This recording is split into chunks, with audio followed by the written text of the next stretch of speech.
PTV, Telebisyon ng Bayan. Sa ibang balita, tiniyak naman ng Armed Forces of the Philippines na susunod sila sa human rights regulations sa pagsasagawa ng kanilang mga operasyong militar. Pinigyang diin ni Anyo na hindi lalabag ang mga sundalo sa karapatang pantao kaugnay ng pagrespeto sa rule of law. Kamakailan ay binawi ng gobyerno ang ceasefire matapos ang serye ng pag-atake ng New People's Army na ikinamatay ng 6 na sundalo. Sa pahayag ni Anyo, umabot na sa 3,700 ang NPA combatants kung saan kalahati nito ay nag-ooperate sa Eastern Mindanao. Ito ang dahilan ani Anyo kung bakit ang AFP ay tumututok rin sa mga development program sa komunidad para hindi sila makumbinse ng rebeldeng grupo na makiisa sa kanila.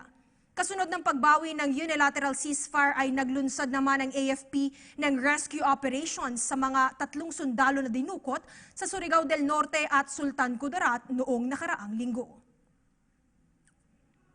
At yan ang ating mga nakalap na balita sa oras na ito. Manatiling nakatutok sa PTV para sa pinakahuling ulat sa iba't ibang kaganapan sa loob at labas ng bansa.